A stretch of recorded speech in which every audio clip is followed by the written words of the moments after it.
Core কমিটির বৈঠকে কি বিষয় নিয়ে আলোচনা করা হলো? আপনারা জানেন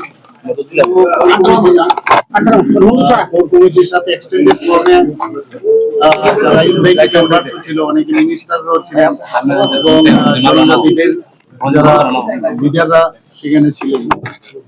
তো আমাদের যে 28টা সিটে আমরা আপাতত 28 জনকে মোটামুটি ভাবে আমরা সিলেকশন করেছি এবং আমরা দিল্লিতে পাঠাবো। তারপরে এটা ফাইনাল হয়ে আসবে, আগামীকাল সকালে সেটা ঘোষণা হবে। স্যার, আপনাদের শরিক দল আইপিএফটি নিজেদের প্রার্থী তালিকা ঘোষণা করেছে। না, সেটা তো ঠিক আছে, ওনারা ঘোষণা করেছেন।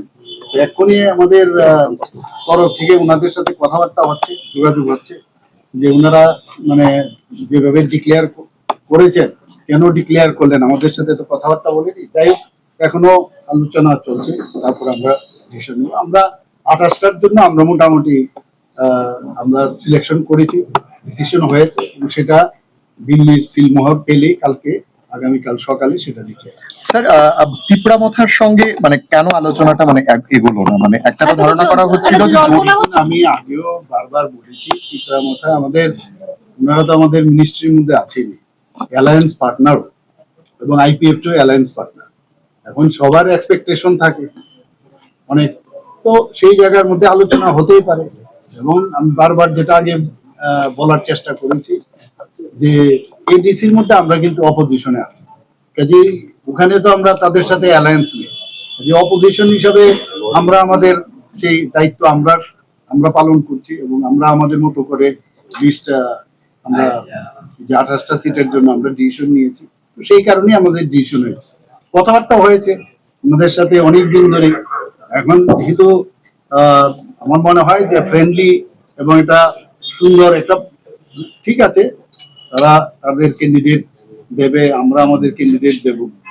তো সেখানে একটা হেলদি ফাইট যদি হয় সেটা আমি আশা করি সেই ধরনের হওয়া উচিত।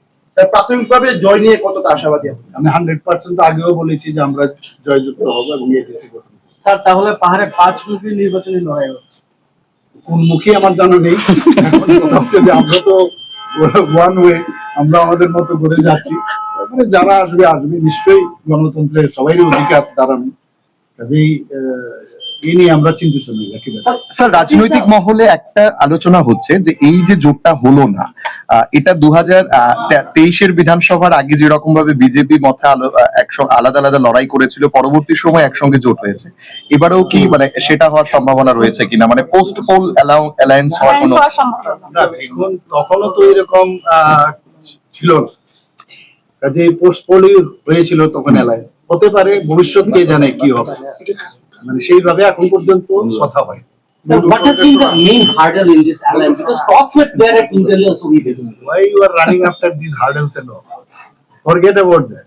In politics, everything is possible, and in that direction we are moving.